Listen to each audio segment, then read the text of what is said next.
नमस्कार, जी न्यूज देख रहे हैं आप। मैं हूं अदिति त्यागी। तो थोड़ी ही देर में, जी हां, बस थोड़ी ही देर में प्रधानमंत्री मोदी स्टार्टअप इंडिया अभियान की शुरुआत करने जा रहे हैं। जिस अभियान को भारत के आर्थिक विकास का स्टार्टअप इंजन कहा जा रहा है, उसके शुरू होने से पहले ही कांग्रेस आशंका जता रही है। आशंका ये कि देश में यंग लीडरशिप को बढ़ावा देने वाला प्रोग्राम दरअसल फेल हो सकता है और इसके पीछे कारण ये दिया जा रहा है कि देश में असहिष्णुता है। ताल ठोके में आज हम सवाल पूछेंगे कि क्या असहिष्णुता की बात कहकर राहुल गांधी स्टार्टअप को डरा रहे हैं? क्या कांग्रेस चाहती है कि स्टार्टअप प्रोग्राम फेल हो जाए? इन तमाम सवालों पर बहस की शुरुआत करेंगे, लेकिन उससे पहले जल्दी से आप इस रिपोर्ट पर नजर डालिए।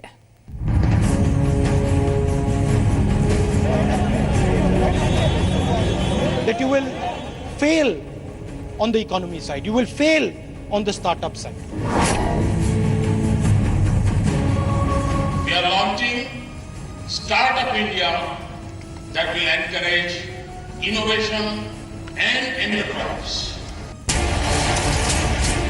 एक और देश में यंग लीडरशिप और रोजगार को बढ़ावा देने के लिए स्टार्टअप इंडिया जैसी महत्वाकांक्षी योजना की शुरुआत हो रही है और प्रोग्राम की शुरुआत से राहुल गांधी आशंका जता रहे हैं कि प्रोग्राम फेल हो जाएगा।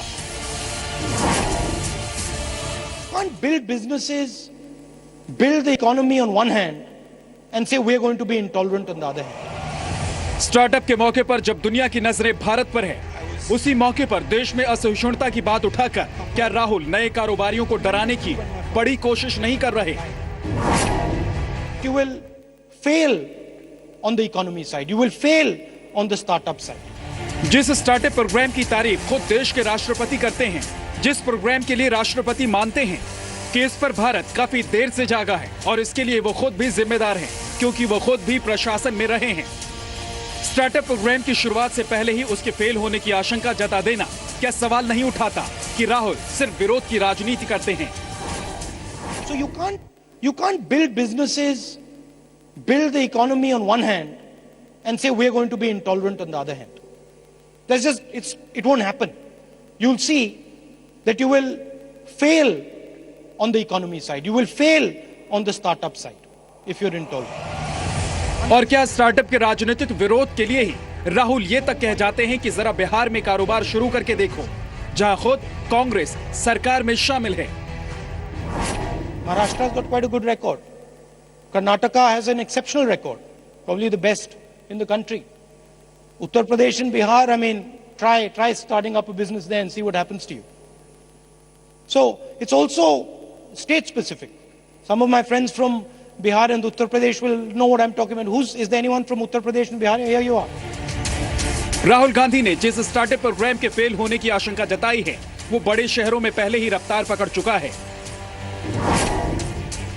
देश के सबसे ज्यादा स्टार्टअप बेंगलुरु में है और उसके बाद दिल्ली एनसीआर और मुंबई में। देश में स्टार्टअप्स में निवेश भी खूब बढ़ा है। हर हफ्ते स्टार्टअप्स में करीब 630 करोड़ रुपए का निवेश हो रहा है। 2015 में देश में 400 स्टार्टअप्स में 32,000 करोड़ रुपए का निवेश हुआ। फिलहाल भारत में हर साल 1,000 से 1,200 नए स्टार्टअप्स शुरू हो रहे हैं।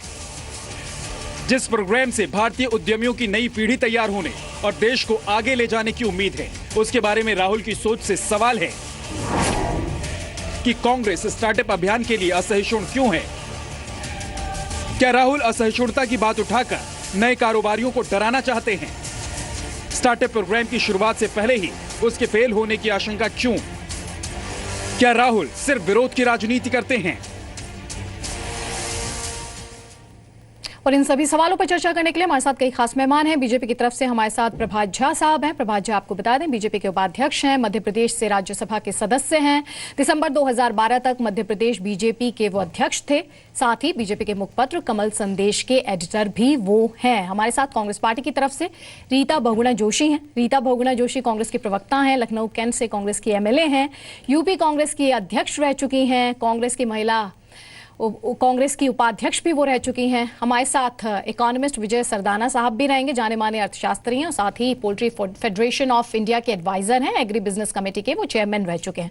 हमारे साथ कई खास मेहमान और भी हैं। हमारे साथ दरअसल भोपाल से जुड़ रहे हैं सत्य प्रताप चौहान और शशांक शर्मा। बड़ी बात ये, भंगारचंद नाम की स्टार्टअप कंपनी की इन्होंने शुरुआत की। आपको बता दें, ये दरअसल एक वेस्ट मैनेजमेंट कंपनी है जिसके ये दोनों संस्थापक हैं, विदिशा से। गौर फरमाने वाली बात, यंग एंटरप्रेन्योर्स आप इन्हें कह सकते हैं, क्योंकि अभी तो ये इंजीनियरिंग के स्टूडेंट्स हैं। और हमारे साथ अभय देशपांडे भी जुड़ रहे हैं। अभय देशपांडे मार्टजैक के संस्थापक हैं, सीईओ हैं, e commerce solutions provider company है मार्टजैक। इन सभी से हम बात करेंगे, लेकिन सबसे पहले शुरुआत में सदाना साहब आपके साथ करना चाहती हैं। इकोनॉमिस्ट हैं और भारतीय इकोनॉमी को लेकर इस समय जो तस्वीर है शायद आप उसे ज्यादा अच्छे तरीके से रख सकते हैं। विजय सदाना, क्या भारतीय इकोनॉमी को लेकर आउटलुक बदला है, परसेप्शन बदली है? और जब आप परसेप्शन बदलने की और इकोनॉमी को बदलने की बात करते हैं तो क्या कैसे जज करेंगे उसको, जीडीपी के साथ या फिर रोजमर्रा के जो दाम है दालों के, चावल, रोजमर्रा के लिहाज से? देखिए, निश्चित रूप से परसेप्शन बहुत बदला है पिछले 1.5-2 साल में भारत के बारे में। सबसे इंपॉर्टेंट जो परसेप्शन बदला हुआ है कि भारत एक बहुत बड़ी दुनिया की मार्केट है, यहाँ पे ग्रोथ अपॉर्चुनिटीज बहुत ज़्यादा हैं। लेकिन परसेप्शन में ये भी आता है कि इतनी अपॉर्चुनिटीज होने के बाद भी ये देश आगे क्यों नहीं बढ़ पा रहा है। तो कहीं ना कहीं कुछ स्पीड ब्रेकर्स और रोड जो है ब्लॉक्स हैं बीच में, अगर उनको हम हटा दें तो भारत की पॉजिटिव छवि दुनिया भर में काफ़ी तेज़ी से उभर रही है। तो ये बात हमें समझनी पड़ेगी। और जहाँ तक बात है इकोनॉमी की, इतना बड़ा बाजार और जिस तरह से हमारी जीडीपी ग्रो कर रही है, पूरी दुनिया आज भारत के इस बाजार की तरफ देख रही है। एक तरफ ये स्टार्टअप इंडिया का कुल मिलाकर प्रोजेक्ट है, बहुत ही एम्बिशियस प्रोजेक्ट, ना सिर्फ भारत में बल्कि दुनिया भर में इसको बहुत उम्मीद भरी निगाहों से देखा जा रहा है। तो दूसरी तरफ आप देखते हैं इसका पॉलिटिसाइजेशन हो रहा है, इस पर राजनीति हो रही है। देखिए, जहाँ तक बात है राजनीति की, स्टार्टअप बहुत पहले होना चाहिए था, क्योंकि इस देश में ब्रेन्स की कमी नहीं है। आज दुनिया में आप जहाँ भी जाएं, की पोजीशंस पे आज हिंदुस्तान और इंडिया के लोग हर जगह बैठे हैं। कहीं ना कहीं एक फ्रस्ट्रेशन होता है। आज आप खुद एक अपनी कंपनी शुरू करिए और आप देखिए किस तरह से यहाँ परेशानियाँ आती हैं। तो एक फ्रस्ट्रेशन ज़रूर है यंग इंडिया के दिमाग में। और अगर स्टार्टअप इंडिया एक प्रक्रिया है इस पूरे फ्रस्ट्रेशन को कम करने की और एक नई रफ्तार देने की, खासकर यूथ जो इंडिया का है उसके लिए, तो मेरे हिसाब से इस पर राजनीति नहीं होनी चाहिए। क्योंकि आज जो हमारे लोग हैं बाहर जाके अच्छा कर लेते हैं, अपने देश में अपनी कंपनियां नहीं बना पाते, स्टार्टअप नहीं कर पाते, पुराने ही व्यापारिक उद्योग जो चल रहे हैं वही हैं, वही सब कुछ करते हैं, नए ब्रेन्स, नए आइडियाज क्यों नहीं आ पाते? मेरे ख्याल से अगर इस पर राजनीति होती है तो ये गलत बात है, ये देश के लिए अच्छा नहीं है। निश्चित रूप से इस देश के यूथ को एक फ्रस्ट्रेशन से बाहर निकलने की जगह होनी चाहिए। इकोनॉमी बहुत तेजी से ग्रो करेगी, एम्प्लॉयमेंट जनरेट होगा और ये बात हमें माननी पड़ेगी कि जो पुराने किले हैं वो धराशायी होंगे। जो लोग घबरा रहे हैं स्टार्टअप इंडिया से, वो लोग हैं जो नई सोच नहीं लाना चाहते। वो चाहते हैं कि पुराने तरीके, पुराने ढर्रे से ये देश चलता रहे। उनको जरूर चिंता होगी, लेकिन ये देश रुकने वाला नहीं है। एक बहुत अच्छा प्रयास है और इस पर सपोर्ट होना चाहिए। आप यहाँ पर यूथ की बात कर रहे हैं, आप नए प्रोजेक्ट्स की बात कर रहे हैं। मुझे लग रहा है कि हमें सत्य प्रताप चौहान और शशांक शर्मा का रुख करना चाहिए। इंजीनियरिंग के स्टूडेंट है, तीसरे साल में इनको ये आइडिया आया। और आप दोनों से बहुत पहला ऑब्जर्वेशन तो मेरा ये कि आप दोनों इंजीनियरिंग के छात्र हैं, लेकिन आप बात कर रहे हैं वेस्ट मैनेजमेंट की, आप बात कर रहे हैं जो काम कबाड़ी वाला करता है। तो ये अपने आप में बहुत इनोवेटिव है। और जो जिस तरीके की बातें अभी सदाना साहब ने की, आपको लग रहा है कि इंडिया बदल रहा है स्टार्टअप्स के लिए? Now this is the time for the startups. Exactly ma'am, ये एक सही समय है। अगर इंडिया को ग्रो करना है तो स्टार्टअप की सही में बहुत ज़्यादा ज़रूरत है कि स्टार्टअप होने चाहिए इंडिया में। क्योंकि हर माइंड इतना इनोवेटिव है इंडिया में कि बस अगर प्रॉब्लम आती है तो एक्चुअल में क्या होता है, जो हम कोई भी चीज़ यहाँ पे स्टार्ट करते हैं तो सबसे पहला सवाल पूछा जाता है कि आप ये क्यों करना चाह रहे हो। मतलब एक रेगुलर जो ट्रेडिशन फॉलो हो रहा है कि या तो आप इंजीनियर बन जाइए, आप डॉक्टर बन जाइए, या ऐसा कुछ भी करिए जो एक रेगुलर ट्रेंड में चला आ रहा है। तो आप ऐसा क्यों हमेशा यही करते रहते हैं? मतलब अगर आपके पास कुछ एक इनोवेटिव आइडिया है तो डेफिनेटली मतलब आप इतने लोगों को एम्प्लॉयमेंट दे सकते हैं, काफ़ी सारी चीज़ें कर सकते हैं और देश की इकोनॉमी एक बड़े स्तर पे बढ़ा सकते हैं। तो हम क्यों पीछे रह जाते हैं? और इसका कारण अभी तक ये था कि जब भी कभी कोई कुछ नया करने की कोशिश करता था तो उसको रोक दिया जाता था। मैं खुद जब ये चीज़ हम लोग शुरू कर रहे थे तो हम लोगों को इतना ज़्यादा प्रेशराइज किया जाता था कि आप लोग ये क्यों कर रहे हैं। एक तो पहली बात नाम या फिर काम इस तरह का था कबाड़े का कि लोग बहुत ज़्यादा प्रेशराइज करते थे कि ये नहीं करना चाहिए, आपको ये नहीं करना चाहिए। और एक आप डायरेक्टली आप इंजीनियर बनिए, एक जॉब लीजिए और सेटिस्फाई हो जाइए अपनी जो भी ज़िंदगी जो बनने वाली है आगे। तो उसके बाद भी लेकिन अभी जैसे कि अपने पीएम मोदी सर है, काफ़ी सारी नई चीज़ें कर रहे हैं। Startup India, stand up India नाम से ये जो आज जो पॉलिसीज लॉन्च होने वाली, हम लोग इसका बेसब्री से इंतजार कर रहे थे और चाह रहे थे कि आज से शायद कुछ समय पहले हो जाता, ताकि जो आज सिचुएशन है वो थोड़ा सा पहले हो जाती। मतलब स्टार्टअप ये जो कल्चर अब आया इंडिया में, पहले आ जाता तो शायद से इकोनॉमी आज डेफिनेटली कहीं ना कहीं बहुत ज़्यादा इंक्रीज हो चुकी होती। तो आप कह रहे हैं कि ये पहले आ जाता तो बेहतर होता। एक तरफ इसका पूरे तरीके से राजनीतिकरण की कोशिश की जा रही है, तो दूसरी तरफ हम सुन रहे हैं देश का युवा क्या कह रहा है। अभय देशपांडे, आपके पास आना चाहती हूँ। मार्जैक को आप हेड करते हैं, बहुत इंटरेस्टिंग डिटेल मुझे मिली, आप करेक्ट कर दीजिएगा। मैंने सुना आप 100 रुपए लेके चाय वाले से गए थे अपने प्रोजेक्ट को आगे बढ़ाने के लिए और आज आप करोड़ों के मालिक हैं। शायद ये जो आपकी स्टोरी है ये हम जैसे कई लोगों को इंस्पायर करेगी। और आप ना तो किसी IIM या IIT से ताल्लुक नहीं रखते हैं, कोई बहुत बड़े टॉप इंस्टीट्यूट से आप नहीं आते, तो आपकी सक्सेस स्टोरी अपने आप में बहुत कुछ कहती है। इस देश में बदल रहा है सब कुछ, स्टार्टअप के लिए इंडिया तैयार है? मुझे लगता है कि इस देश में काफ़ी चेंजेस आई हुई हैं स्टार्टअप के पॉइंट ऑफ व्यू से। मैंने जब 1998 में मेरा पहला बिज़नेस शुरू किया था, पहला स्टार्टअप शुरू किया था, और आज 2015-16 में या 16 साल में काफ़ी चेंज आया हुआ है।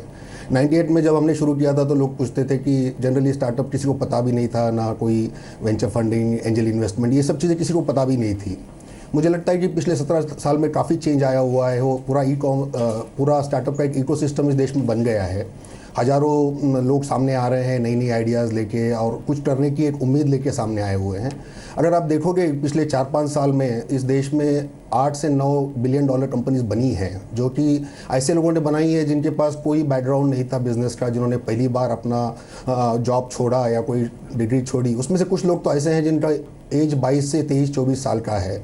तो आई थिंक ये सब चीज़ें काफ़ी चेंजेस आई हुई हैं स्टार्टअप में, काफ़ी जॉब्स क्रिएट हुए हैं। आज लोगों को सपने दिख रहे हैं। पहले जब 98 में हम कभी नहीं सोचते थे कि इस देश में 1 बिलियन डॉलर की कंपनी खुद की बन सकती है, बट आज ये सपना रियलिटी में है। 8 कंपनीज बन चुकी है और मुझे लगता है कि अगले 4 साल में और 10 कंपनीज, बिलियन डॉलर कंपनीज देश में बनने की बड़ी अपॉर्चुनिटीज़ हैं। लोग आज रिस्क लेने के लिए तैयार हैं, पहले वो बिल्कुल नहीं था। आज लोग अपने अच्छे जॉब छोड़ रहे हैं, बाहर आ रहे हैं, फेल्यूर्स का डर नहीं है, पहले काफ़ी थे। जहाँ तक हमारी बात है तो मार्जैक का जो जर्नी है टोटल 8 साल का रहा और वो काफ़ी इंटरेस्टिंग रहा। काफ़ी अप्स एंड डाउन रहे। हमने ज़ीरो से शुरुआत की, एक टीम बनाई जो कि अच्छे अच्छे लोग हमको साथ में मिले, उन्होंने अपने जॉब छोड़े और एक तरह से हमने एक थोड़ा सा ऑर्थोडॉक्स वे से इसको बनाया। हमारे पास कोई बड़े वेंचर कैपिटल फंड का बैकिंग नहीं था, तो उस सिनेरियो में अपने बल पे इसको बनाना थोड़ा सा मुश्किल था। बट आई थिंक आप मुझे पूछोगे तो 98 से लेके 2015 में मैंने तो काफ़ी चेंज देखे हुए हैं। और ये जो जितने भी इनिशिएटिव्स अभी आ रहे हैं, मुझे लगता है कि इनको प्रोत्साहित किया जाना चाहिए और इसको बढ़ावा देना चाहिए, क्योंकि startups is going to be the next big thing in this country. अबे आपको लग रहा है कि जिस तरीके से राजनीतिकरण किया जा रहा है वो सही है? कहीं ना कहीं भारत को नुकसान नहीं होगा, इंडियन स्टार्टअप्स को उससे नुकसान नहीं होगा जिस तरीके की बातें की जा रही हैं उसके इर्द गिर्द? मुझे लगता है मुझे लगता है कि स्टार्टअप्स का एटलीस्ट ये एक एरिया है जो राजनीतिकरण नहीं होना चाहिए, क्योंकि यही एक एरिया है जो इंडिया को आगे लेके जाने वाला है। कल और एक 100-200 कंपनी आएगी जो मिलियंस ऑफ जॉब क्रिएट करेगी। तो इनको पहले ही स्टार्टअप्स में काफ़ी प्रॉब्लम्स होती हैं उनको बिजनेस बनाने के लिए जब वो स्टार्ट करते हैं। मुझे नहीं लगता है कि एक एडिशनल प्रॉब्लम हमको इसमें ऐड करना चाहिए और इसको I think every party should support it and keep it alone and let that ecosystem get build rather than making a politics out of it.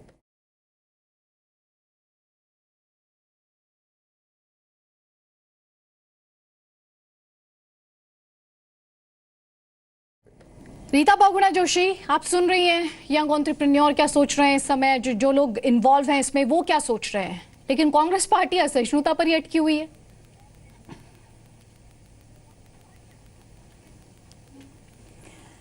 देखिए, अभी आपने सुना सबकी बात कि स्टार्टअप्स जो हैं वो पिछले 15 साल से धीरे धीरे ग्रो कर रहे हैं और इनका स्टेजेस है और आज वो बहुत तेजी से अपने आप को स्थापित करने की स्थिति में है। We are an innovative country, हमारे यहाँ आइडियाज़ की कमी नहीं है, बहुत तेज़ बच्चे हैं, उनके पास बहुत सारे विचार हैं, लेकिन प्रश्न ये है कि उनको लागू करने के लिए उनको वातावरण चाहिए, आर्थिक वातावरण भी हो, सामाजिक वातावरण भी हो। अब जिस हालत में अर्थव्यवस्था है, मेक इन इंडिया और भारत के अर्थव्यवस्था को जिस तरह के सपने, सुनहरे सपने दिखाए गए थे मोदी सरकार द्वारा, किसी भी क्षेत्र में तो वो सक्सेसफुल नहीं हो पा रहे हैं। चाहे वो प्रोडक्शन हो, आप देखिए जो इंडस्ट्रियल उत्पादन है वो गिर गया है, एक्सपोर्ट्स गिर गए हैं, रुपया गिरता चला जा रहा है, अस्थिर हो गया है, FII का आउटफ्लो होता चला जा रहा है। जो SMEs हैं यानी छोटे और मध्यम उद्योग हैं वो दम तोड़ रहे हैं। वो सबसे बड़े हमारे लोगों को रोजगार देने वाले एक माध्यम थे। स्टार्टअप्स हमारे बहुत सारे सक्सेसफुल हैं और आज हजारों बच्चे स्टार्टअप करना चाहते हैं, नई कंपनीज बनाना चाहते हैं, उनके पास एप्लीकेशंस लाना चाहते हैं, लेकिन हम उनको वातावरण तो दें। हम तो चाहते हैं सक्सेसफुल हो और जो सबसे बड़ी स्टार्टअप कंपनीज हैं वो तो यूपीए के जमाने में ही आगे बढ़ी। तो ये कहना कि कोई नई चीज आ रही है, तो कोई नई चीज नहीं आ रही है। हाँ, उसको अगर एक्सेलरेट करना है, तेजी देनी है, तो ये अच्छी बात है। लेकिन अगर सरकार को हम ये भी ना बताएं कि इनमें क्या आशंकाएं हैं, उनकी फंडिंग कैसे होगी, उनकी मार्केट क्या होगी। बहुत सारे ऐसे इनोवेटिव आइडियाज हैं, लोग हैं जिनके पास राशि नहीं है, धनराशि नहीं है, वो कैसे अपना कारोबार शुरू करेंगे, कहाँ से उनकी फंडिंग इजी होगी नहीं होगी। मेरा एक दोस्त है जी, मेरे मतलब बेटे का दोस्त है, वो कोशिश कर रहा है, उसके पास वंडरफुल आइडिया है HRD में, लेकिन उसके पास फंडिंग नहीं है, वो घूम रहा है प्राइवेट फंडिंग के लिए। तो हम तो चाहते हैं सक्सेसफुल हो, लेकिन जो आप बार बार कह रही हैं, एक आर्थिक माहौल के साथ साथ सामाजिक माहौल भी देना पड़ेगा। अगर असहिष्णुता होगी, अस्थिरता होगी, समाज में टकराव होगा, तो आप मान के चलिए कि आज फिल्में फेल हो जा रही हैं। अगर कोई फिल्म किसी में हमारा शाहरुख खान या आमिर खान जवाब ले लेते हैं। तो इनके बीजेपी के मंत्री और इनके विधायक क्या बोलते हैं, विजय वर्गीय बोलते क्या है कि एक पिक्चर फेल की दूसरी भी फेल करो। तो क्या सब कम्युनिटीज को लेवल प्लेइंग फ्री ग्राउंड मिलेगा? कल को आप कह दें इस कम्युनिटी का तुम स्टार्टअप फेल कर दो, इस जात का फेल कर दो। तो पहले मन तो साफ करें कि कैसे इस देश को चलाना चाहते हैं। ठीक है रीता जी, लोगों के मन में शंकाएं पैदा करके, कम्युनिटीज के बीच में डिवाइड करके तो नहीं चलेगा ना। ठीक है, प्रभात झा।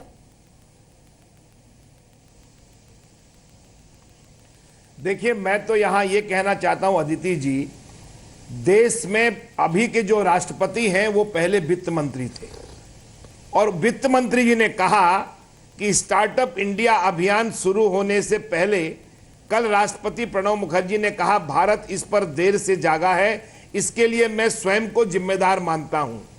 और विलंब के लिए उन्होंने खुद को भी जिम्मेदार बताया और कहा यह बहुत पहले मैं खुद प्रशासन में था, इसलिए यह बात कह रहा हूं। इसके बाद उन्होंने कहा कि भारत को अपने 10-15 वर्षों तक 10% की दर से विकास करने की जरूरत है, ताकि देश को गरीबी रेखा से ऊपर लाया जा सके और शिक्षा, स्वास्थ्य, ढांचागत सुविधा और नौकरियों जैसी न्यूनतम आवश्यकताओं को पूरा किया जा सके। अब मेरा सवाल उठता है कि क्या राष्ट्रपति जी से भी ज्यादा जानकार लोग हैं? भारत के वर्षों तक वो वित्त मंत्री रहे हैं। जब वो स्वयं कहते हैं और स्वागत करते हैं तो राहुल गांधी जी की समझ में नहीं आता है क्या? रीता बहन जी की समझ में नहीं आता है? देश के विकास में राजनीति नहीं होनी चाहिए, ये हमारी भी मंशा है और कांग्रेस की भी मंशा होनी चाहिए। और सहिष्णुता कहां से दिख रही है, इस पर कितनी बहस हो चुकी है। यह सब बातें करना, राजनीति लाना, देश के विकास में बाधा बनने की बात नहीं करना चाहिए। स्टार्टअप के 2 आपने उदाहरण प्रस्तुत किए, जीटीवी ने 2-3 लोगों से बात करवाई आपने, 2 विदिशा के लोगों से और एक अभी और किसी आपने जो स्टार्टअप का काम कर रहे हैं 1998 से। अब आप देखिए उनकी प्रगति, वो क्या कह रहे हैं कि इसमें राजनीति करिए, जहां करनी है। राजनीति किसके लिए की जाती है? देश के विकास के लिए की जाती है, और विकास में आंख मूंदकर समर्थन करने का स्वभाव होना चाहिए। और यह कहना कि स्टार्टअप फेल हो जाएगा, और कहां कह रहे हैं आप? जहां पर ग्रोन बच्चे बैठे हैं, जहां देश का भविष्य बैठा है। आपके पास क्या एग्जाम्पल है? क्या आप प्रणब मुखर्जी जी महामहिम राष्ट्रपति के बाद से अलग हैं? क्या उनसे ज्यादा बुद्धिमान हो गए? क्या वो आपके कार्यकाल में देश के वित्त मंत्री नहीं थे? समझना चाहिए। मुझे लगता है एक अच्छी पहल को अच्छी तरह से स्वागत करने का सामर्थ्य भी विरोध में होना चाहिए। रीता जी, आप हाथ उठा रही हैं, मैं आपके पास आऊंगी, लेकिन जब आप फैक्ट्स पेश कर रही थी, जब आप अपने आंकड़े रख रही थी, तो यहाँ पर सरदाना साहब हमारे साथ स्टूडियो में सिर हिला रहे थे। इकोनॉमिस्ट हैं, शायद आपके फैक्ट्स को दुरुस्त करना चाह रहे होंगे। जी देखिए, एक बात तो मैं कहना चाहूंगा युवा वर्ग की तरफ से कि इस देश में राजनीतिक पार्टियों को यह समझना पड़ेगा कि आज युवा कुछ करना चाहता है।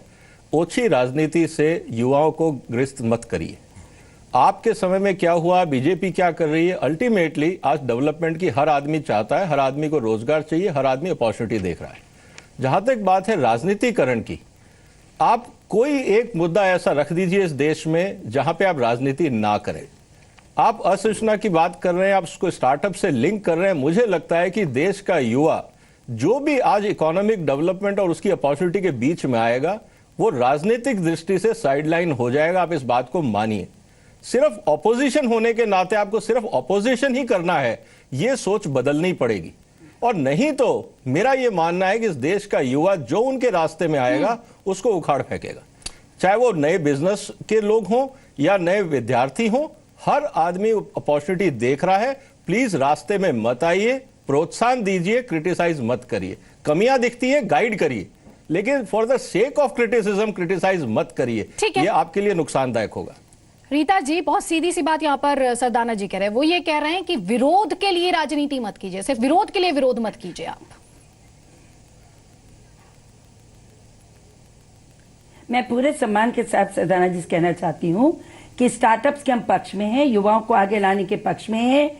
श्री राहुल गांधी कभी नहीं चाहेंगे कि इस देश की अर्थव्यवस्था डामाडोल हो। परंतु जैसे आपने कहा सलाह देने की बात, मैं आपसे एक प्रश्न पूछना चाहती हूँ कि अगर मान लीजिए कोई व्यक्ति काम करता है और कल वो कोई ऐसी बात कह दे जो आरएसएस परिवार को पसंद नहीं आती है और वो कहे कि इसके व्यापार को फेल कर दो, अब इससे तुम कुछ नहीं खरीदोगे। अगर कोई ऐसी परिस्थिति आई है, अभी आती रही है, ये गाना नहीं गाएगा, वो नाचेगा नहीं, वो फिल्म में काम नहीं करेगा, करे तो फेल कर दो, बाइकआउट कर दो।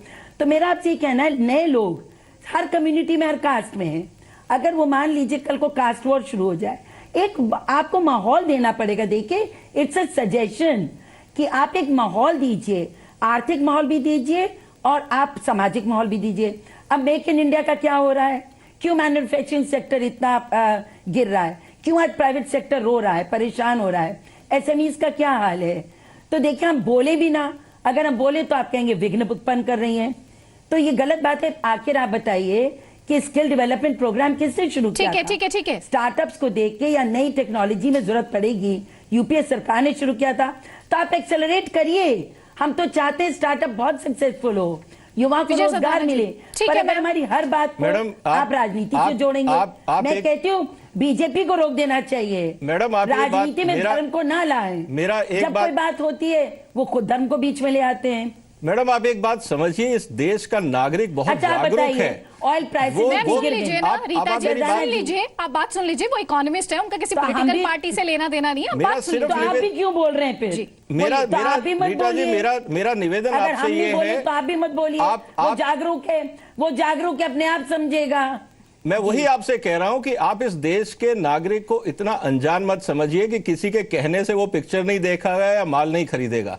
उसको पता है उसके लिए सही क्या है।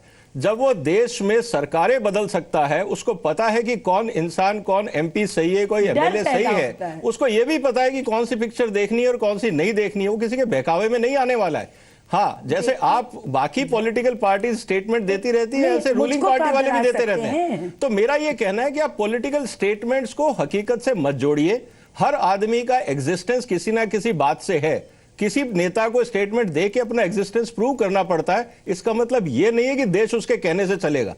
आप इस बात को समझिए, ये देश बहुत मैच्योर है और युवा जो आज का है वो इंटरनेट से जुड़ा हुआ है, वो दुनिया देखता है, वो सब समझता है। वो ये भी जानता है कि राहुल गांधी जी क्या बोल रहे हैं और क्यों बोल रहे हैं। वो ये जानता है कि मोदी जी क्या बोल रहे हैं और क्यों बोल रहे हैं और बाकी लोग क्या बोल रहे हैं और क्यों बोल रहे हैं। उसको सब पता है। उसको इग्नोरेंट मत समझिए। आप सिर्फ वो करिए जो उसके भले में हो, जो देश के भले में हो। सिर्फ आप क्रिटिसाइज करेंगे तो इस देश में ऑपोजिशन की जो इमेज है वो खत्म हो जाएगी। Be positive please.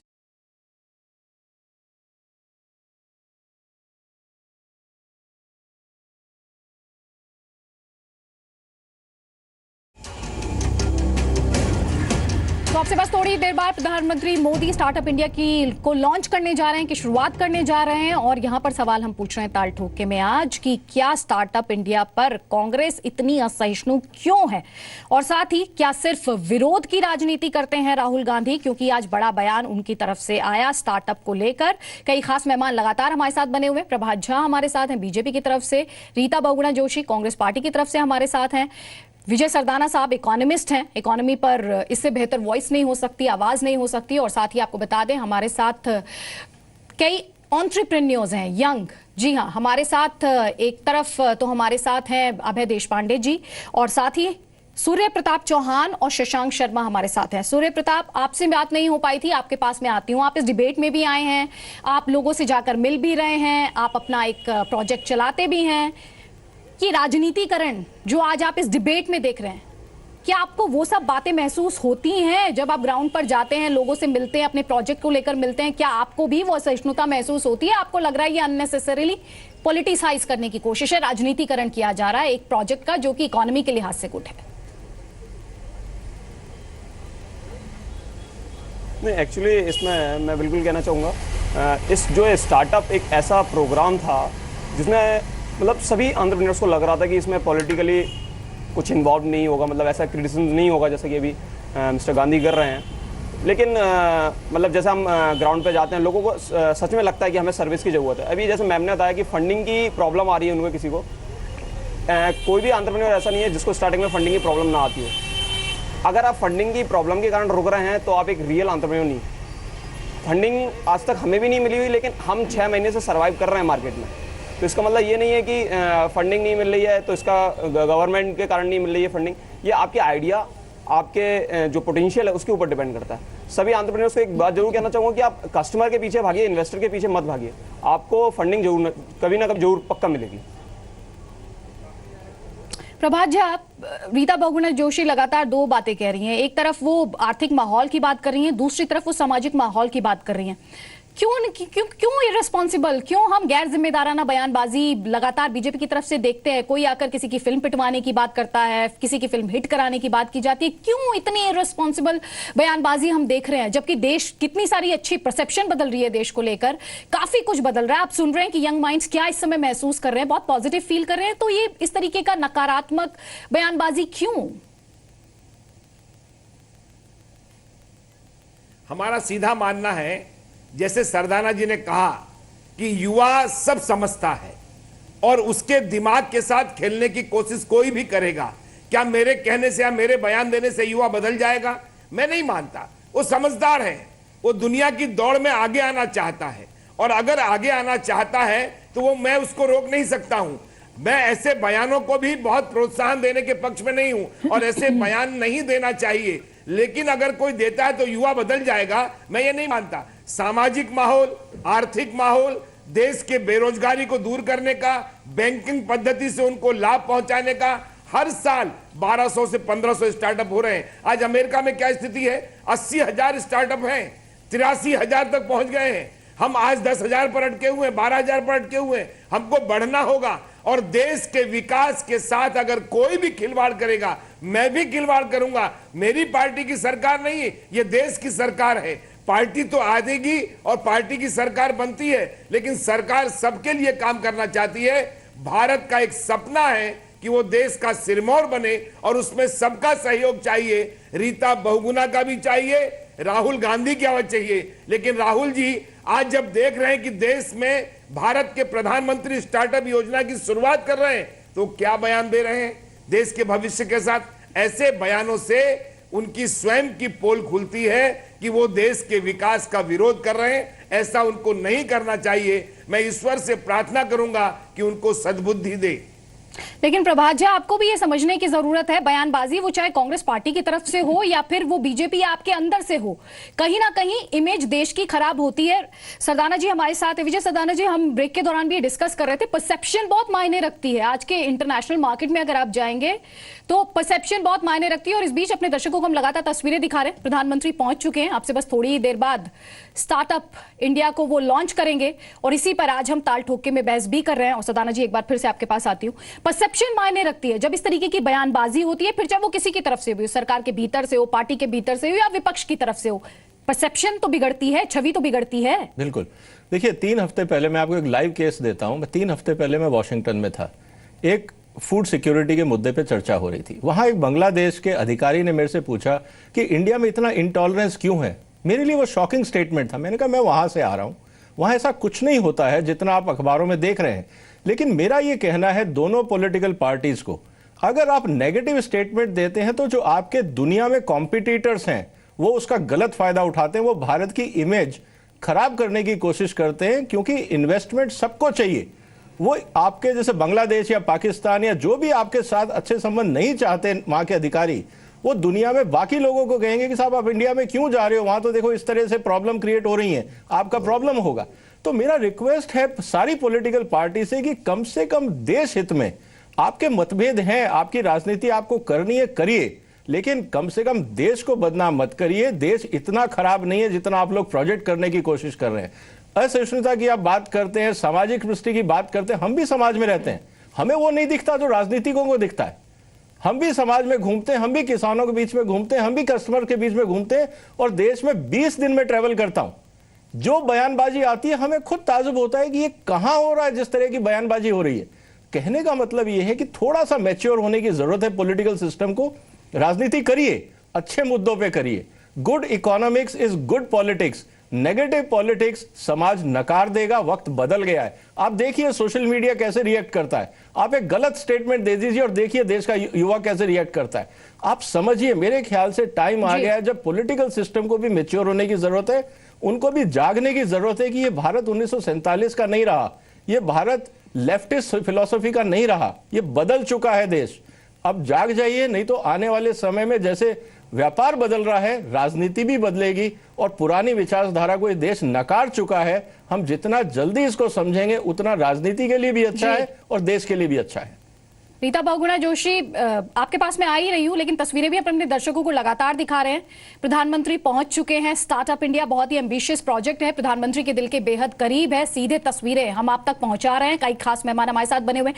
Rita Bahuguna Joshi, इस कार्यक्रम के दौरान आप लगातार सुन रही हैं, क्या एक दर्शक बल्कि हमारे ट्वीट करके भी कह रहे हैं कि कांग्रेस के लिए it's high time to start growing up?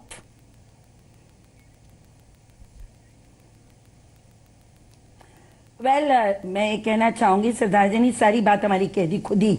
देखिए, स्टार्टअप प्रोग्राम को सक्सेसफुल होना चाहिए। हम इस देश के युवा के साथ हैं। इस पूरे कार्यक्रम को जो 15 साल से चल रहा है, प्रयास चल रहे हैं, इसको जरूर प्रगति करना चाहिए। लेकिन सरदार जी ने खुद कह दिया कि इतना ज्यादा सूचना का विस्फोट हो चुका है कि मेरे कहने से या इनके कहने से विदेश में बैठा कोई आदमी अगर इनसे पूछता है कि असहिष्णुता क्यों है, तो मेरे कहने से नहीं पूछ रहा है, उसके अपनी इंफॉर्मेशन के चैनल्स होंगे। और अगर वहां का प्रधानमंत्री, राष्ट्रपति बोल रहा है अमेरिका का, अगर प्राइम मिनिस्टर यूके का बोल रहा है, तो रीता बहुगुणा की या राहुल गांधी के कहने से बोल रहा है, वो बोल रहा है उसको जो यहाँ से फीडबैक जा रहा है। तो मैडम, वो फीडबैक कौन बना रहा है यहाँ पर? वो परसेप्शन कौन क्रिएट कर रहा है? वही पॉइंट यहाँ पर सरदाना जी उठा रहे थे। जब आप इस तरीके की बयानबाजी करते हैं तो छवि देश की बिगड़ती है, जबकि ग्राउंड पर ऐसा नहीं है। नो, हमारे आप तो देखिए, आपका कहने का मतलब है कि राष्ट्रपति अमेरिका का और प्राइम मिनिस्टर यूके का कांग्रेस के कहने से कर रहा है, इनके लोगों की वजह से हो रहा है। इनके लोग बोलना बंद कर दें। और राहुल गांधी आज इतना एम्बिशियस प्रोजेक्ट, आपने सुना युवा कितना जोश में है, उसको कितनी उम्मीदें हैं, राहुल गांधी ले आए उसको, इंटॉलरेंस को। इसमें जरूरत थी मैडम? इसमें जरूरत थी रीता जी? आप खुद बताइए। मैं आपसे एक बात कह रही हूँ, राहुल जी ने और भी बहुत सारी बातें कही। देखिए, जितने वादे इस सरकार ने किए, मेक इन इंडिया कहाँ है? कागज पे रह गया। हम काला धन वापस लाएंगे, कहाँ रह गया? सिर्फ कागज पे वादा रह गया। हम दाम कम करेंगे, मूल्य कम करेंगे खाद्यान्न के, कहाँ रह गया? कागज पे रह गया। FII को हम बाहर नहीं जाने देंगे, पैसा रोज निकला चला जा रहा है। FDI लाएंगे। मैम, स्टार्टअप पर बात कर रहे हैं, उसी पर आते हैं, समय वेस्ट कर रहे हैं। रुपए के दाम लगातार गिरते जा रहे हैं। मैं आपसे, तो आप भी तो ऐसे ही शून्यता की बात कर रही हैं, जब सारे प्रोग्राम उनके मैं बात नहीं कर रही हूँ मैम, राहुल गांधी कर रहे हैं। माहौल वो रखेंगे आर्थिक और सामाजिक, तो ये भी खतरे में आएगा। राहुल जी मेरे नेता हैं, राहुल जी जो कह रहे हैं वो पार्टी का व्यू है। मैं आपसे फिर कहती हूँ, इस देश का युवा बहुत कुछ कर सकता है, उसको माहौल दीजिए। इस देश का युवा इस देश को प्रथम पंक्ति में खड़ा करेगा। एक महेश शर्मा या विजय वर्गीय बोलेंगे या योगी आदित्यनाथ बोलेंगे तो इस देश का माहौल बेहतर नहीं होगा। तो प्लीज, हम पॉलिटिकल नहीं कर रहे हैं। सरदाना जी जरा समझाएं बीजेपी वालों को, झा साहब को भी। और झा साहब ने खुद कह दिया कि ऐसे बयान नहीं आने चाहिए, तो हम भी तो वही कह रहे हैं जो वो कह रहे हैं। भाई बंद करवाइए। हम तो शुभकामनाएं दे रहे हैं, हम सरकार को शुभकामनाएं दे रहे हैं कि वो सक्सेसफुल हो, पर जैसे उनके हर प्रोजेक्ट मुंह के बल गिर रहे हैं, ठीक है, ऐसा ना हो ये भी खटाई में चला जाए। तो मैं सिर्फ चेतावनी दे रहे हैं, हम विरोध नहीं कर रहे हैं। प्लीज, हम चेतावनी दे रहे हैं, सलाह दे रहे हैं, और वो हमारा फर्ज है।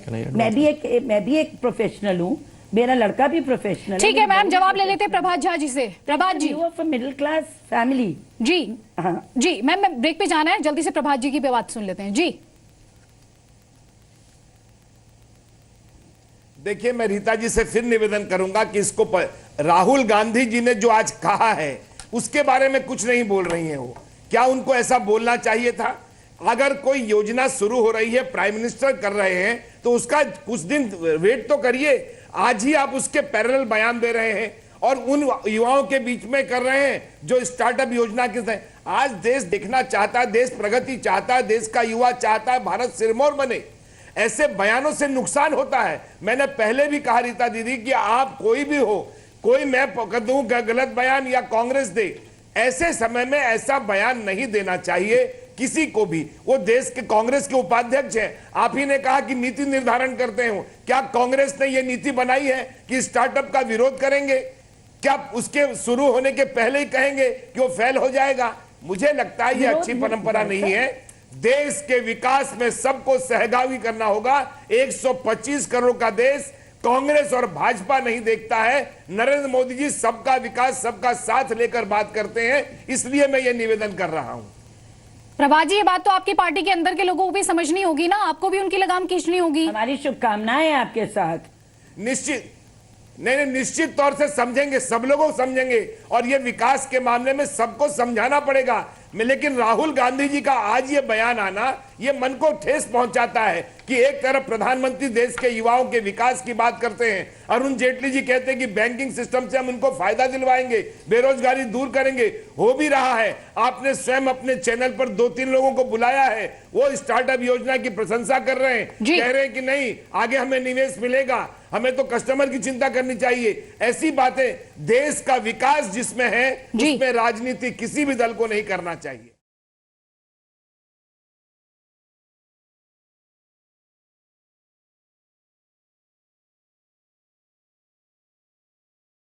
ताल ठोके में आखिरी पड़ाव पर हमें, लेकिन कई खास मेहमान लगातार हमारे साथ बने हुए हैं। बीजेपी की तरफ से प्रभात झा जी हैं, रीता बहुगुणा जोशी कांग्रेस पार्टी की तरफ से हमारे साथ विजय सरदाना साहब है, इकोनॉमिस्ट हैं, भारतीय इकोनॉमी पर अच्छी खासी इन डेप्थ नॉलेज उनके पास, और साथ ही हमारे साथ में यंग एंटरप्रेन्योर भी हैं, सूर्य प्रताप चौहान और शशांक शर्मा। इन्होंने वेस्ट मैनेजमेंट के क्षेत्र में काफी काम किया है। बड़ी बात ये 4 महीने इनके प्रोजेक्ट को हुए हैं और कहा यह जा रहा है 500 लोगों ने इनकी मदद ली है, इनके प्रोजेक्ट की मदद ली है। साथ ही हमारे साथ अभय देशपांडे हैं, सीईओ हैं मार्जेक के। सूर्य प्रताप और शशांक, आप दोनों से मेरा सवाल ये है, भारतीय इकोनॉमी को लेकर हम लगातार डिस्कशन कर रहे हैं और यूथ लगातार भारत के बारे में जो चर्चा की जा रही है इकोनॉमी के लिहाज से कि इसका जो युवा है, जो भारत का युवा है, वो इसकी सबसे बड़ी ताकत है। ये युवा इस पूरे प्रोजेक्ट को लेकर कितना एक्साइटेड है? क्या रोड ब्लॉक्स आपको दिख रहे हैं? क्या ये बदल देगा भारत की तस्वीर? मैम, मेरा तो पर्सनल व्यू ऐसा है कि मतलब मैं जब से स्टार्टअप शुरू किया था तो हम लोग गवर्नमेंट की हर पॉलिसी को बड़े ध्यान से पढ़ते थे, क्योंकि क्या होता कि हर पॉलिसी, यूजुअली ऐसा हो रहा था हम लोगों के साथ कि हर पॉलिसी जब भी हम देखते तो पेपर पे कुछ होती थी, प्रेजेंट कुछ और तरह से की जाती थी और एक्चुअल में कुछ और निकलती थी। मतलब कितनी ही पॉलिसीज हमने बैंक में जाकर ट्राई किया था जब हम इन्वेस्टमेंट चाह रहे थे, फंडिंग चाह रहे थे अपने प्रोजेक्ट में, तो हो ये रहा था कि कुछ ना कुछ ऐसे टर्म्स एंड कंडीशंस होते थे जिनके कारण वो हमको मना कर देते थे। अभी कुछ दिन पहले की बात बता दूँ, जब मुद्रा लॉन्च हुआ था तो एक्चुअल में उस समय एक्सपेक्टेशन बहुत ज़्यादा बड़े हुए थे हम लोगों के, और हम लोग कई सारे बैंक विजिट किए हम लोगों ने। उस समय हमने चाहा था कि मतलब कुछ ना कुछ फंडिंग तो मिल जाएगी। उसके बाद जब हम हर बैंक विजिट कर रहे थे उस समय भी ये समझ में आया कि शायद से गवर्नमेंट ये चीज़ भी शायद ऊपर से शो कर रही है, मुद्रा भी। हम लोगों को बताया जा रहा था कि मतलब इतने सारे डिमांड्स हैं, इतने सारे प्रोजेक्ट हमारे पास आ चुके हैं और हम लोग इतने लोगों को भी दे रहे हैं, पता नहीं बड़ी सारी अजीब सी बातें कह के हमको घुमा दिया जाता था हर बार। तो लेकिन स्टार्टअप इंडिया और स्टैंड अप इंडिया जो भी अभी शुरू हुआ है, इससे उम्मीदें बहुत ज़्यादा बढ़ी हुई है, क्योंकि इसमें पीएम मोदी जो है ये ऐसा बताया भी जा रहा है कि मतलब इनके बहुत ज़्यादा दिल के करीब है सारी चीज़ें हैं। तो मोस्ट प्रोबेबली तो ये शायद बहुत ज़्यादा अहम है। एक्सपेक्टेशन एक्चुअल में गवर्नमेंट से ख़त्म हो चुकी है, क्योंकि गवर्नमेंट ने, मुझे नहीं लगता कि अभी तक स्टार्टअप्स या इस तरह की कुछ भी नई चीज़ के लिए कुछ भी नए कदम उठाए हों। इस चीज़ से शायद से कुछ ना कुछ बदलने वाला है, और डेफिनेटली हो सकता है कि कुछ स्कीम्स ऐसी भी हो जो जैसी ऊपर प्रेजेंट हो रही हो एग्जैक्टली ऐसी की ऐसी ही ग्राउंड पे भी अवेलेबल हो। ठीक है, प्रभात झा, रीता बहुगुणा जोशी, आप दोनों की क्लोजिंग कमेंट्स। रीता बहुगुणा जोशी, आप।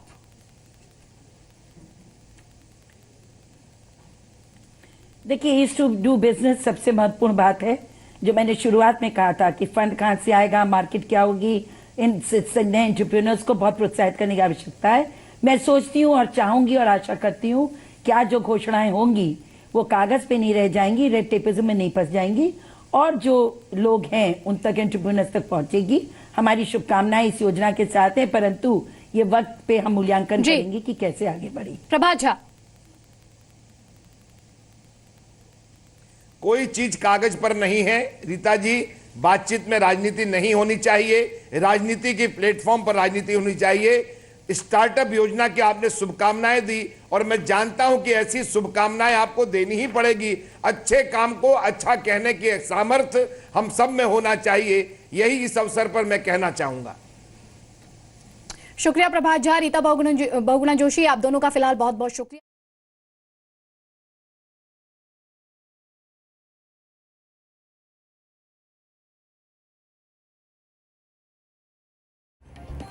नमस्कार, जी न्यूज देख रहे हैं आप, मैं हूं अदिति त्यागी। तो प्रधानमंत्री नरेंद्र मोदी तस्वीरें हम आपको लगातार जी न्यूज पर दिखा रहे हैं। विज्ञान भवन वो पहुंच चुके हैं। इस समय आप केंद्रीय मंत्री निर्मला सीतारमण को बोलते हुए देख रहे हैं। प्रधानमंत्री अब से बस थोड़ी ही देर बाद स्टार्टअप इंडिया एम्बिशियस प्रोजेक्ट प्रधानमंत्री का तस्वीरें विज्ञान भवन से सीधे आपको हम लगातार दिखा रहे हैं। आपसे बस थोड़ी ही देर बाद इसे लॉन्च भी करने वाले हैं। एम्बिशियस प्रोजेक्ट भारत सरकार का इसको माना जा रहा है, बहुत ही महत्वाकांक्षी। प्रधानमंत्री की काफी उम्मीदें इस पर टिकी हुई हैं।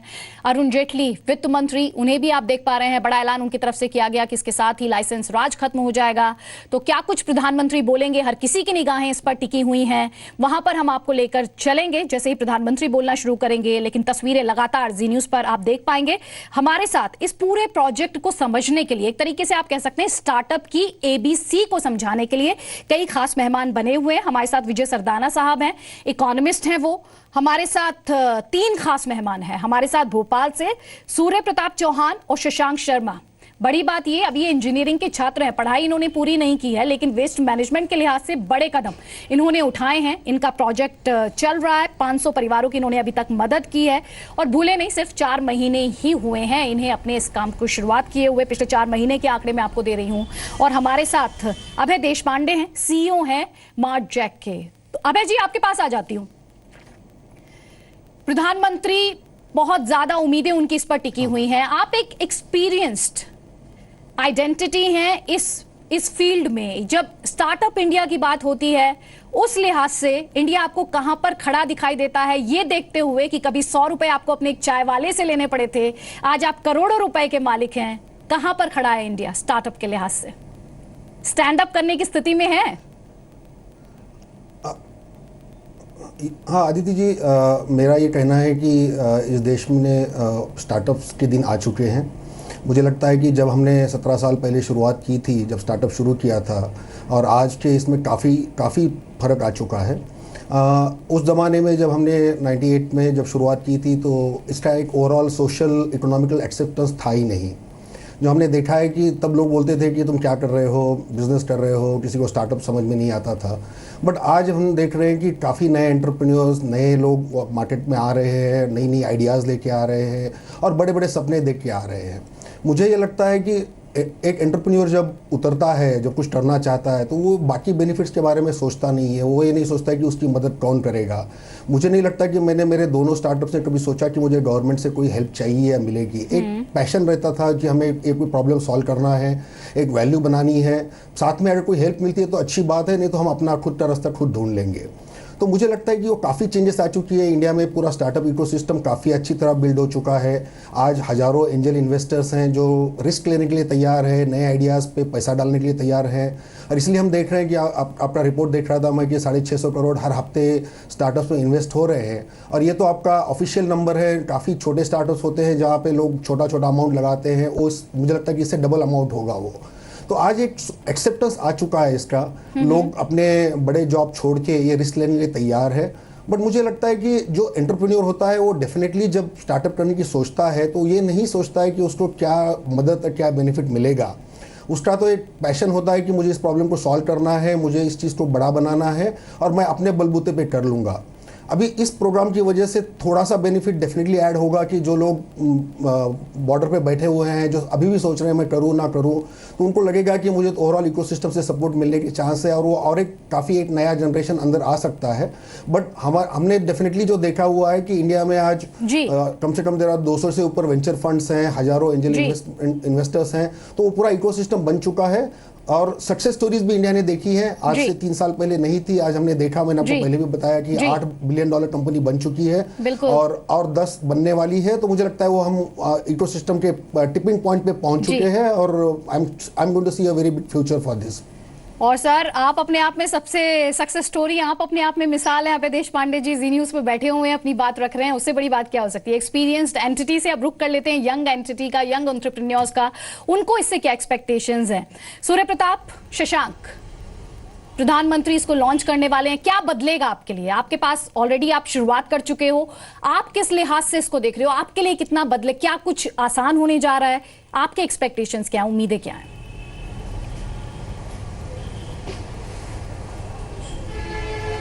आसान का तो पता नहीं, लेकिन जैसा सर ने बोला है कि एक इन्वायरमेंट, एक इकोसिस्टम जरूर बनेगा, जिससे जैसा सर ने बताया कि जो बाउंड्री पे बैठे हुए हैं कुछ स्टूडेंट एंटरप्रेन्योर्स जो फर्स्ट या सेकंड ईयर में सोचते हैं कि मैं चालू करूं या नहीं करूं तो क्यों करूं, मतलब जो थोड़ा डिलेमा में रहते हैं, तो जो एक इकोसिस्टम बनना है startup India, stand up India, जो 15 अगस्त को उन्होंने प्रधानमंत्री जी ने लाल किले की प्राचीर से जो नारा दिया था और आज वो सक्सेस हो रहा है 16 जनवरी के दिन, तो जो एक इकोसिस्टम बनना है, तो एक माइंडसेट बनेगा जो नए लोग आ रहे हैं, जो नए स्टूडेंट हैं, तो कुछ ना कुछ फायदा तो जरूर होने वाला है। फायदा तो होने वाला है। और आप मेरा ऐसा मानना है कि अगर फायदा होगा भी तो जी जी बात रखिए, लेकिन फायदा सिर्फ उन्हीं लोगों को होने वाला है ना जो एक बाउंड्री जो सेट, अभी सूर्य ने भी वही बात बोली कि जो एक ऐसी सिचुएशन में होते हैं ना जिनको ऐसा लगता है कि जब तक इन्वेस्टमेंट मिलेगा नहीं तब तक हम उतरेंगे नहीं, जबकि ये बात होती है कि उनके पास जो आइडिया है, जो उनका इनोवेशन है, वो हमसे शायद कहीं ज़्यादा अच्छा भी होता है।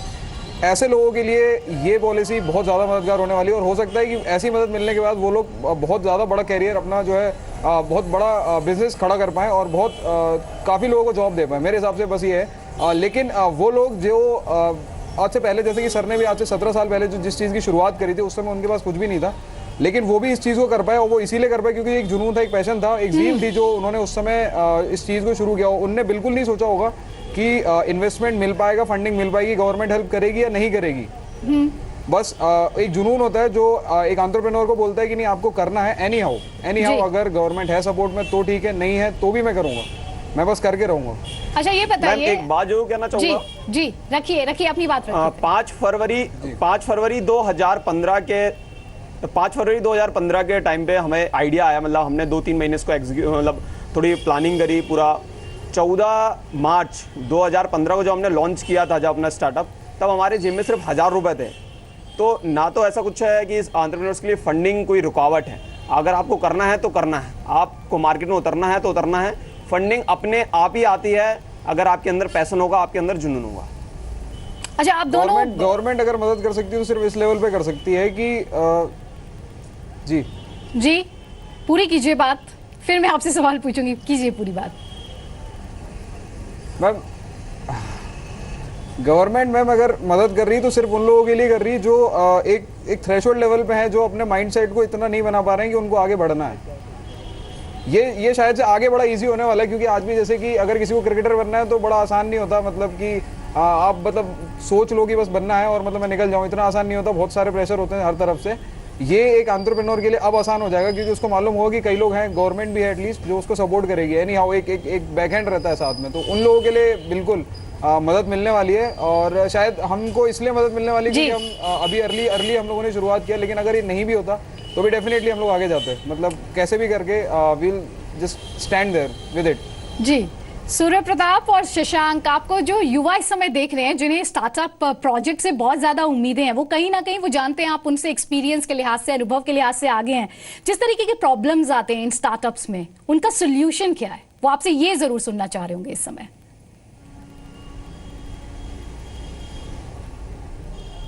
मैम ये तो मैम मेरे हिसाब से एंटरप्रेन्योर्स के प्रॉब्लम, जिंदगी में जितनी भी प्रॉब्लम आती हैं, उनका सबसे बड़ा सॉल्यूशन ये होता है कि वो प्रॉब्लम को देखें ही नहीं। अगर वो प्रॉब्लम को देखेंगे तो प्रॉब्लम में फंसेंगे। जब हमने स्टार्ट किया था हमारे साथ बहुत प्रॉब्लम थी। कॉलेज की अलग प्रॉब्लम, कॉलेज में 75% अटेंडेंस लगनी है, उसकी अलग प्रॉब्लम, कॉलेज में पेपर्स चल रहे हैं, सिलेबस कैसे कंप्लीट होगा, फैमिली की अलग प्रॉब्लम, मतलब इतनी प्रॉब्लम थी। लेकिन हमने 5 या 6 महीने कैसे सर्वाइव करे हैं, तो सबसे बड़ा बात यही होती है कि जो आप प्रॉब्लम आ रही हैं उनको देखें ही नहीं, उनको बारे में अगर आप ज़्यादा सोचेंगे, अपने आप अगर आपके अंदर पैशन होगा, जुनून होगा, प्रॉब्लम अपने आप सॉल्व आउट होती है।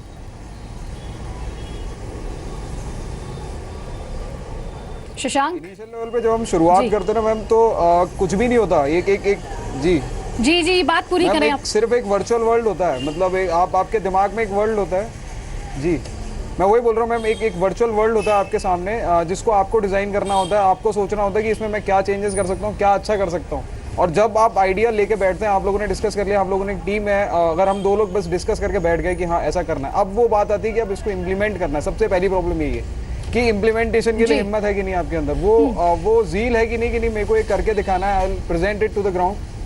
तो वो सबसे पहला स्टेप होता है। उसके बाद एक टीम फॉर्मेशन आपको करना पड़ेगा, बेस्ट सुटेबल लोग आपको अपने से जोड़ने पड़ेंगे जो सही में उनके अंदर वो एंटरप्रेन्योरशिप स्किल है उनके अंदर। ये एक्चुअल में मैम ये भी एक नेचुरल गॉड गिफ्ट होता है, ये कि एक ज़ील के साथ काम करना। आप जो भी करो इतना पैशन होना चाहिए कि कुछ भी सिचुएशन आ जाए यू विल विथस्टैंड। जी जो भी आप कर रहे हो उसके साथ विथस्टैंड करेंगे। मतलब हम लोगों ने इनिशियली बहुत कुछ फेस किया था, मतलब हम तो कबाड़ा उठा भी रहे थे बिकॉज उस समय कंडीशंस इतनी ज्यादा अच्छी नहीं थी कि मतलब हम एम्प्लॉय भी रख पाते। लेकिन हमारे कॉलेज एक साइड चल रहे थे और दूसरी साइड हम लोग कबाड़ा उठाते भी थे। बिल्कुल एग्जैक्टली मैं बोल रहा हूँ, कबाड़ा उठाते हैं। लेकिन ये सब आज बैठते हुए बड़ा अच्छा लगता है जो हम लोग बताते हैं। लेकिन वो प्रॉब्लम्स जो है वो आपको फेस करनी पड़ेंगी। और ये है कि आप मतलब मेंटली इतने स्ट्रांग हो जाओ कि कुछ भी हो एट द एंड ये मैं करके रहूंगा।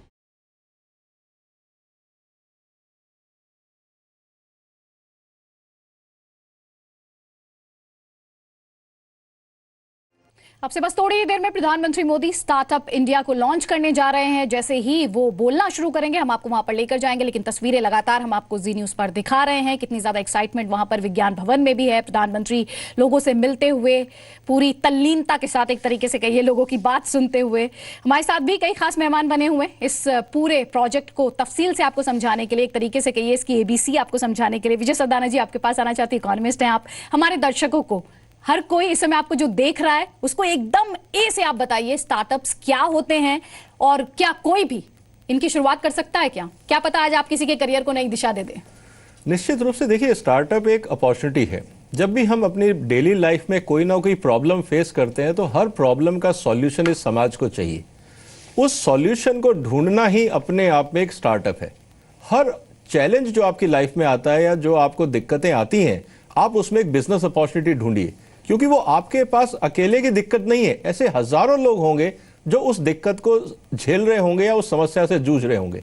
आप अगर उनका सॉल्यूशन देते हो तो वो आपका एक बिजनेस वेंचर या एक अपॉर्चुनिटी बनती है, चाहे वो टेक्निकल है या आपके सर्विसेज हैं या प्रोडक्ट हैं या कोई भी चीज हो सकती है।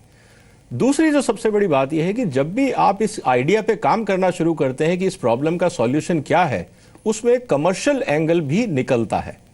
जब आप उस कमर्शियल एंगल की बात करते हैं और उसको शुरुआत करने की कोशिश करते हैं तो वो आपका एक स्टार्टअप होता है।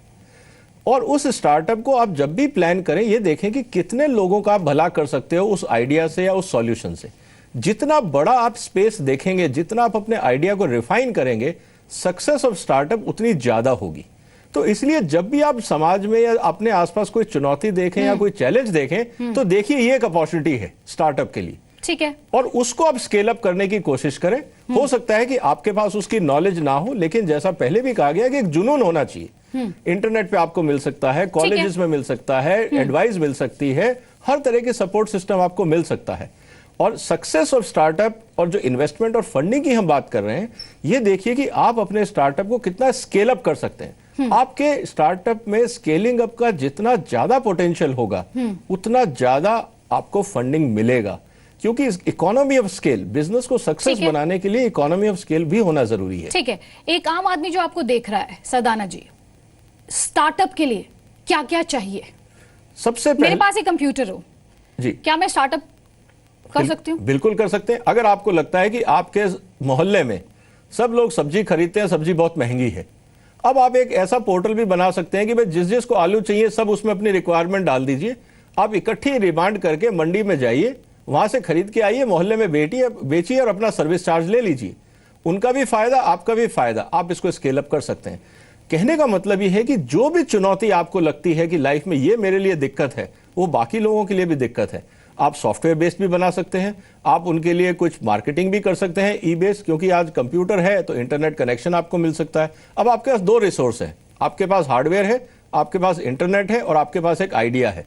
अब जो उसमें स्किल डेवलपमेंट आपको करनी है, उस कनेक्ट करने के लिए और उस प्रॉब्लम को सॉल्व करने के लिए अगर जरूरत पड़े तो आप थोड़ी ट्रेनिंग और ले लीजिए, उस पर काम करिए। कहने का मतलब यह है कि आप चाहे वो आईटी बेस्ड हो, चाहे फिजिकल मूवमेंट हो, जैसा हमारे जो साथी लोग थे उन्होंने कहा भंगार का जो उन्होंने कॉन्सेप्ट शुरू किया वेस्ट मैनेजमेंट, वो फिजिकल मूवमेंट है, उसको आप कंप्यूटर और इंटरनेट से शायद नहीं कर पाएंगे।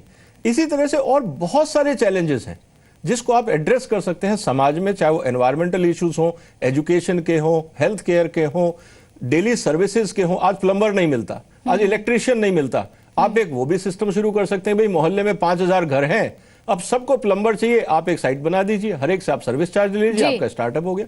कहने का मतलब ये है कि every challenge is an opportunity, every problem offers an opportunity. आप इसको उस नजरिए से देखिए और देखिए कि आपका पैशन किस में, आप उस पर ध्यान दीजिए जिसमें आपको मजा आता है। ठीक है। आप जबरदस्ती करेंगे, थोड़े समय बाद आप फ्रस्ट्रेट हो जाएंगे। आप एक जुनून पैदा करिए और वो लाइन पकड़िए जिसमें आपको मजा आएगा करने में। ठीक है। और उस मजे को आप आगे बढ़ाइए, दुनिया आपका साथ देगी और जुड़ती जाएगी, और वो स्टार्टअप जो है वो स्केल अप होगा और वो वेंचर बनता जाएगा। और आज जिसको आप बड़ा छोटा काम समझ रहे हैं, कल वो अपने आप में एक केस स्टडी बनेगा, अपने आप में आप भी एक रोल मॉडल बन सकते हैं और दुनिया आपको देख के बाकी चीजें फॉलो करेगी। बिल्कुल। और जैसे कि हमारे गेस्ट बैठे ही हुए हैं हमारे साथ, सूर्य प्रताप और शशांक शर्मा, और इसके अलावा अभय देशपांडे हो, आपकी भी सक्सेस स्टोरी हो सकती है, आप भी ऐसे ही किसी टीवी स्टूडियो में बैठे दिखाई दे सकते हैं। तो कुल मिलाकर चुनौती का समाधान अगर आप ढूंढ सकते हैं तो स्टार्टअप इंडिया आपके लिए। शायद प्रधानमंत्री इसी चुनौती को समझ रहे थे भारतीय अर्थव्यवस्था की, और इस समाधान के साथ आए। और अभय जी, आपके पास मैं आना चाहती हूँ, इस समय जो टू बी एंटरप्रेन्योर्स हैं जो अब ये सपना देख रहे हैं आपकी कहानी सुनकर, या फिर सूर्य प्रताप और शशांक की कहानी सुनकर कि चलिए हम भी अपना कुछ करें, आप उनको क्या सलाह देंगे? क्या आज के बाद आप मानकर चल रहे हैं कि उनकी राह आपके मुकाबले आसान हो जाएगी, उनके लिए अपना सपना सच करना ज्यादा आसान हो जाएगा? अदिति, पहली बात तो मैं कहना चाहूँगा कि जो एंटरप्रेन्योरशिप है वो तो किसी को सिखाई नहीं जा सकती है। तो मेरा ये खुद का मानना है कि आप 1 साल का कोर्स करके एंटरप्रेन्योर या 2 साल का कोर्स करके एंटरप्रेन्योर नहीं बन सकते हो, कहीं ना कहीं अंदर से वो बात आनी चाहिए। और जब आप एंटरप्रेन्योरशिप में उतर रहे हो तो आपको जो रिस्क लेनी है वो अक्रॉस है, मतलब वो आपके फैमिली पे रिस्क है, आपके पर्सनल पे रिस्क है, आपके सोशल स्टेटस पे आप रिस्क ले रहे हो, but that is what I feel that is worth taking because the whole ecosystem is getting formed. जो लोग अभी आ रहे हैं, जो मैंने पहली कंपनी जब मैंने 98 में पहला स्टार्टअप शुरू किया था, जो मुझे ओवरऑल इकोसिस्टम मिला था और अभी जो इकोसिस्टम बना हुआ है उसमें काफ़ी फ़र्क है। तो जो अभी लोग एंटरप्रेन्योर बनना चाहते हैं उनके लिए काफ़ी चीज़ें आसान हैं। आज इंडिया में 200 वेंचर कैपिटलिस्ट हैं, हज़ारों एंजल इन्वेस्टर्स हैं। तो आज अगर आपके पास अच्छी आइडिया है, आपके अंदर वो पैशन है, कुछ भी कर दिखाने की शक्ति है, तो मुझे लगता है कि स्काई इज़ द लिमिट। और वो आपने देखा, मैंने पहले भी बताया है कि वो सक्सेस स्टोरी हम ऑलरेडी देख रहे हैं। तो लोगों के लिए मुझे लगता है कि there can not be a better time than this, क्योंकि ये सबसे अच्छा टाइम है जहाँ पे एंटरप्रेन्योर, चाहे उसका एजुकेशन बैकग्राउंड क्या हो, 10वीं पास हो या IIM का बंदा हो, there is no limit. I think they just need to come out, express themselves and try something. तो मुझे लगता है कि वो काफ़ी आसान हो रहा है। अब ये गवर्नमेंट का जो इनिशिएटिव है वो लोगों को एक मदद देगा शुरू में, मतलब आई डोंट थिंक कि दैट इज सफिशिएंट। मतलब वो उससे at the end of the day उस एंटरप्रेन्योर को अपनी वैल्यू खुद बनानी है, अपना बिजनेस खुद बनाना है। गवर्नमेंट अभी उसको सिर्फ आसान कर रहा है। जैसे कंपनी फॉर्मेशन को पहले 2 महीने लगते थे, हो सकता है कि ये इनिशिएटिव के बाद 10 दिन में कंपनी फॉर्म हो सकती है। फाइलिंग्स जो पहले काफ़ी करनी पड़ती थी, शायद थोड़ा बहुत स्टार्टअप के लिए रिड्यूस हो सकता है। तो हमें ये अभी सब चीज़ें बेनिफिट्स आएंगे इसके थ्रू, इससे ऑपरेशंस में आसानी होगी। बट जो एग्जीक्यूशन है, जो फंडरेज करनी है, वो अपने बिजनेस पे अपने दम पे करनी है। जी बिल्कुल। अभय देशपांडे जी, सूर्य प्रताप चौहान, शशांक शर्मा, उम्मीद करते हैं आपकी जो सक्सेस स्टोरी है तेजी से आगे बढ़ेगी, लोगों को आप इंस्पायर करेंगे कुछ बड़ा करने के लिए, कुछ हटकर करने के लिए। विजय सरदाना जी, आपका भी बहुत बहुत शुक्रिया।